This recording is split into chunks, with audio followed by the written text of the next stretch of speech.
الحمد لله الكريم الرحمن على ما هدانا إلى الإسلام وأرشدنا للإيمان، وأنزل هذا القرآن بالبرهان وأرسل لنا أفضل الرسل بأفصح اللسان، فله الحمد والشكر على هذه النعم العظيمة والآلاء الجسيمة، والصلاة والسلام على خير خلق الله وخاتم رسل الله الذي قال ما اجتمع قوم في بيت من بيوت الله يتلون كتاب الله ويتدارسونه فيما بينهم إلا نزلت عليهم السكينة وغشيتهم الرحمة وعفتهم الملائكة وذكرهم الله في من عنده وعلى آله وصحبه ومن اهتدى بهذه. وبعد، فقد وقفنا في الدرس الماضي عند قوله جل وعلا من سورة النحل: وقال الله لا تتخذوا إلهين اثنين إنما هو إله واحد فإياي فارهبون.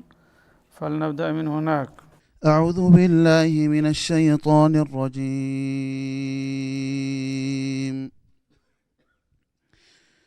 وقال الله لا تتخذوا إلهين اثنين إنما هو إله واحد فإياي فارهبون.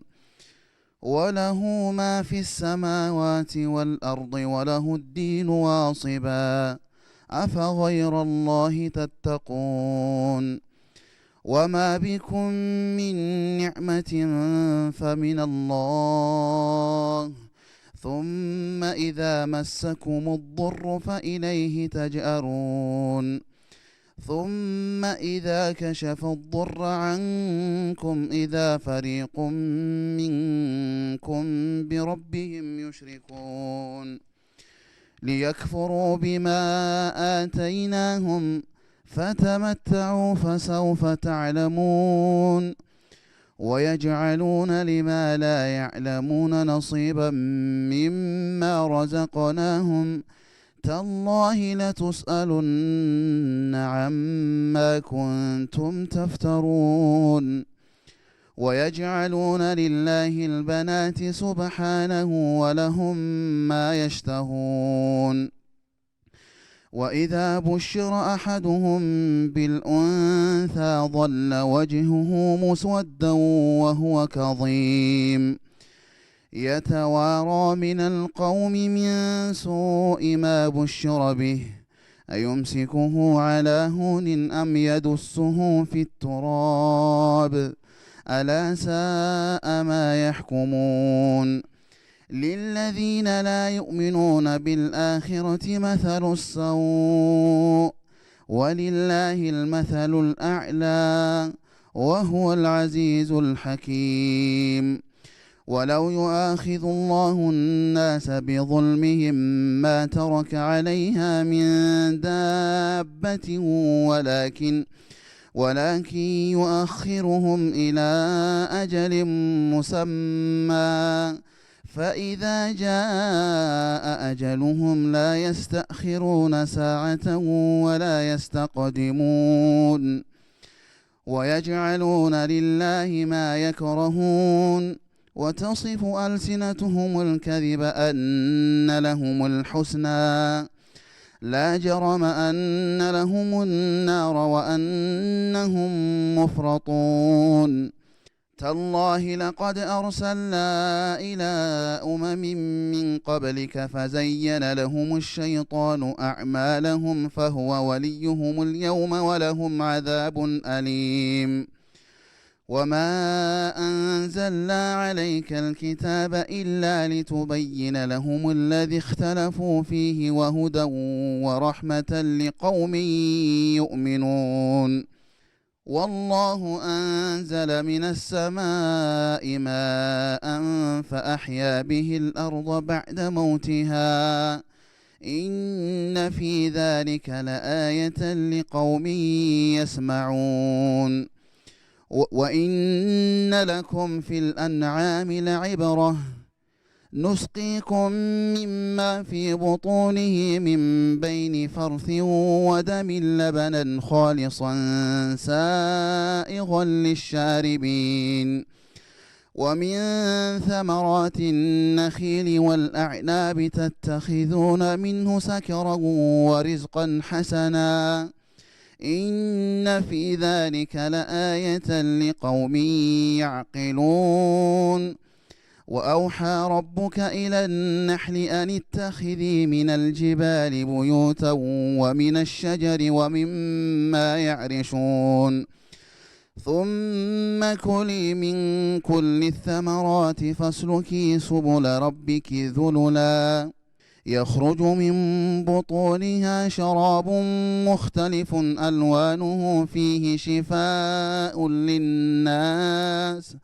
إن في ذلك لآية لقوم يتفكرون والله خلقكم ثم يتوفاكم ومنكم من يرد إلى أرذل العمر لكي لا يعلم بعد علم شيئا إن الله عليم قدير والله فضل بعضكم على بعض في الرزق فما الذين فضلوا براد رزقهم على ما ملكت أيمانهم فهم فيه سواء أفبنعمة الله يجحدون ካሁን ቀደም አላህ Subhanahu Wa Ta'ala ከመግቢያው እስካሁን ድረስ የተለያዩ በመድር ላይ የፈጠረልን ኒዓማዎች እንዲሁም በዓለም ዙሪያ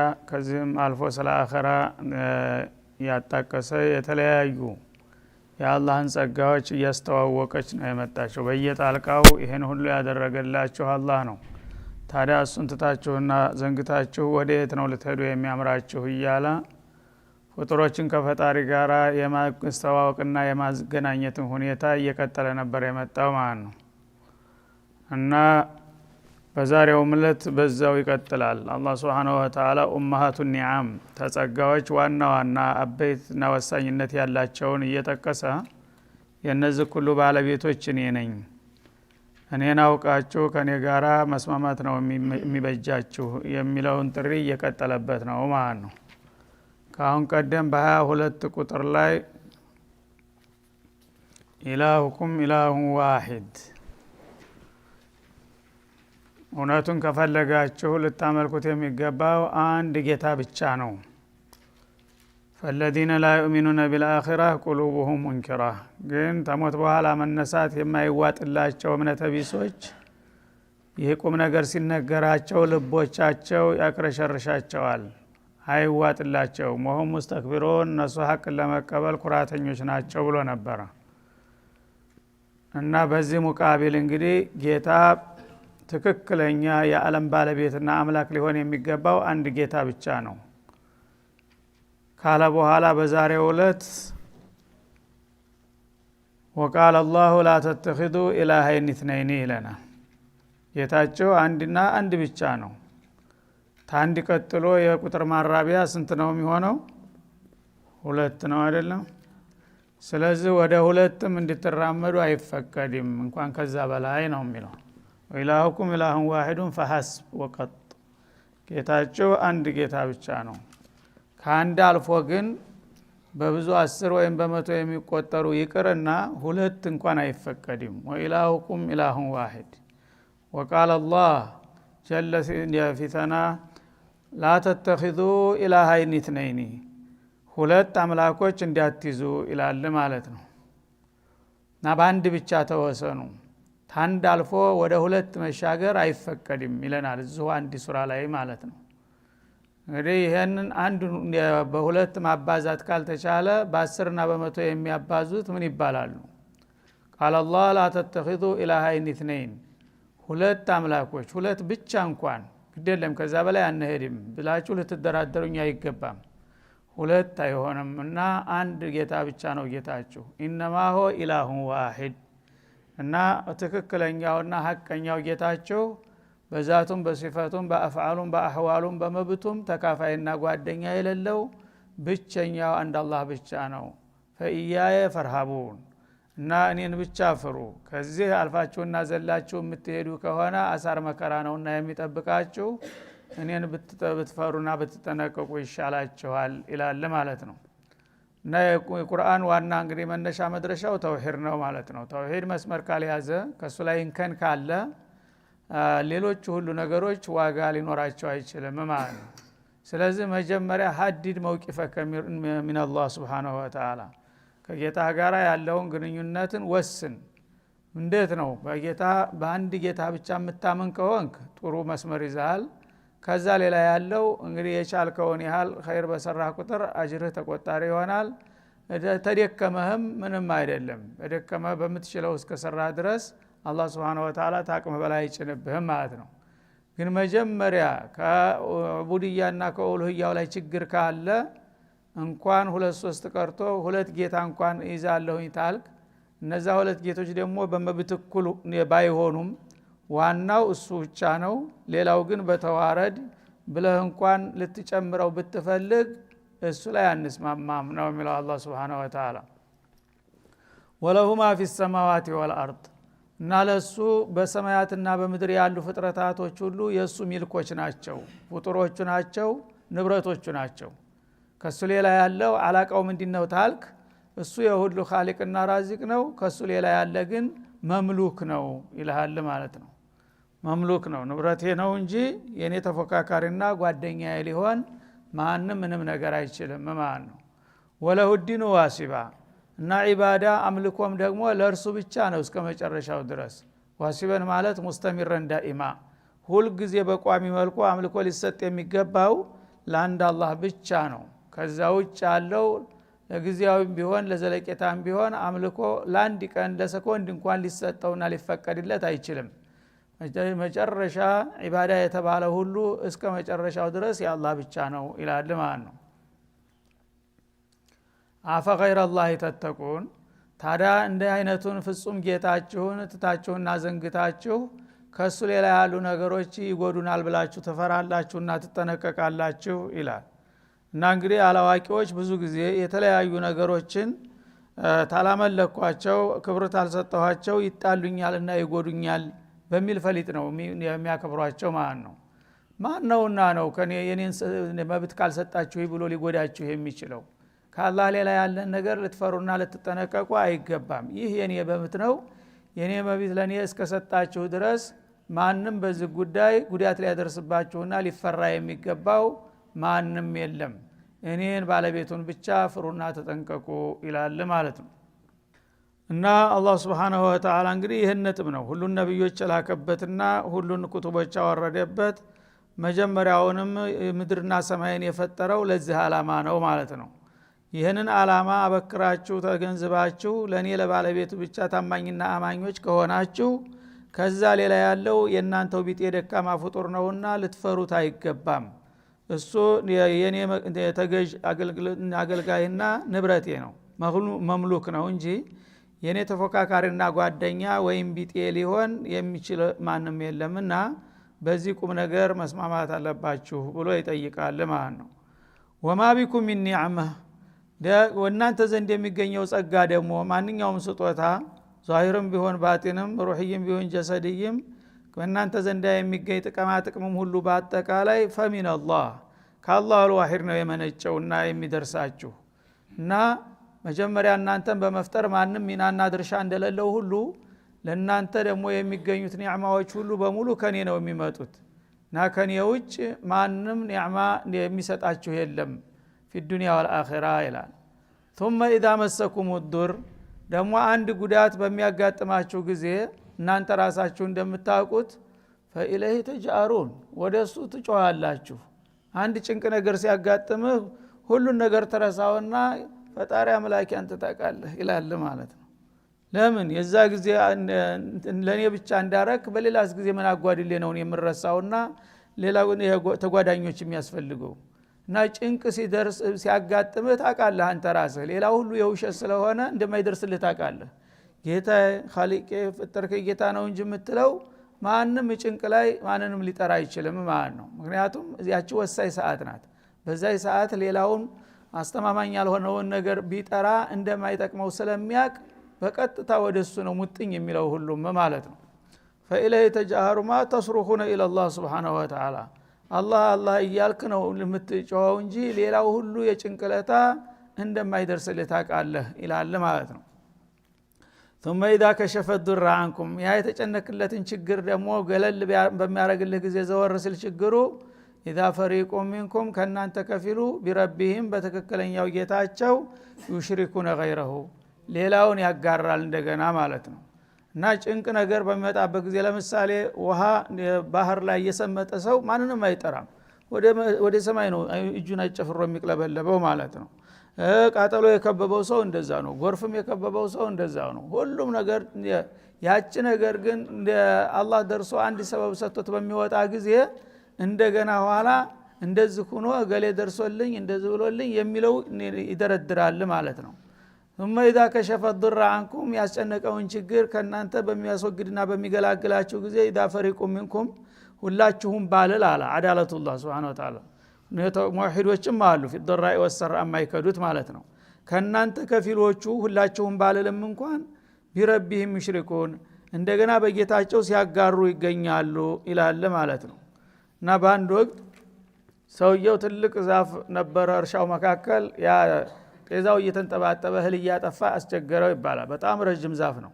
ይህን ዛፍ መቀርቀፍ አለብኝ መቁረጥ አለብኝ ብሎ መጥረቢያ ይዞ ወጣ እና እዛ ሲወጣ መጀመሪያ የተንዘራፈፈ ስለነበረ አልፈራም። ኋላ ልክ እየቆረጠ ሄደና ጭንቅላቱ ላይ ሲደርስ ያ ረጅም ዛፍ ራቁቱን ሲሆን ወደ መሬት እንደዚህ ሲያየው መሬቱ ራቀው። ደነገጠ፣ ሰውነቱ መንቀጥቀጥ ጀመረ። እንዴት ብዬ ነው ወርደው ይያል እዛ በጭንቀት ላይ ያለ አብዶዬ እንደው ዛሬ በሰላም ያወረዱኝ እንደሆነ ዶሮህን እሰጣለሁ ብሎ ተሳላሉ።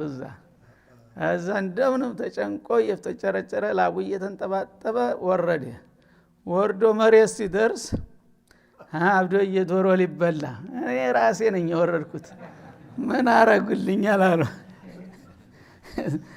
እዛ ቀጥ ሲል መጥረቢያውን ረስቷት እዛ ላይ አይ አብዶዬ ደግሞ ቀልድ አያውቁም።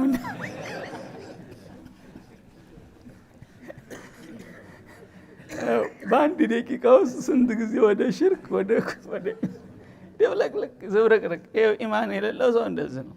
መጀመሪያ እንግዲህ ያችን ዶሮ መስጠት ሳስቶ ሊከዳ ነው የፈለገው። አላህ ሲወርጠው እንደገና መጥረቢያው ቆርጦ አይ የሰውዬነት ከውዛ ወስዶት ብሎ መልሶ ተውባ አረገው። ይሄ ኢማን የሌለው ሰው እንደዚህ ነው። እንግዲህ ንፋስ እንደነፈሰ አንድ ነገር ሲደርስበት ሁሉ ነገር ያስፈራዋል፣ በላኝ ይመስለዋል። መጀመሪያውኑ ቢሐድር ኑሮ ታላህ በስተቀር ምንም ሊጎዳ የሚችል የለም ቢል ይሁሉ ጭንቅ ባልመጣ ነበር። እና አላህ Subhanahu Wa Ta'ala እንግዲህ እነዚህን ሁሉ አጉል ልማዶች እንድንጥልና በቀጥታ ከሱ ጋር እንድንገናኝ ነው የሚፈልገው ማለት ነው።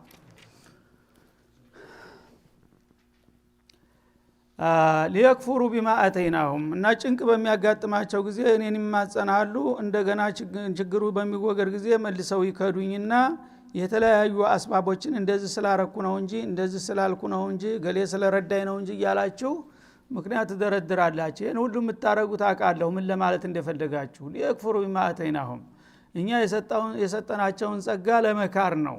ያ አላህ Subhanahu Wa Ta'ala ሁሉን ነገር እያደረገላችሁ ለሱ ለታው ላለመመለስና ላለማመስገን ለመካድ እንደገና የተለያዩ ምክንያቶች ተደረድራላችሁ።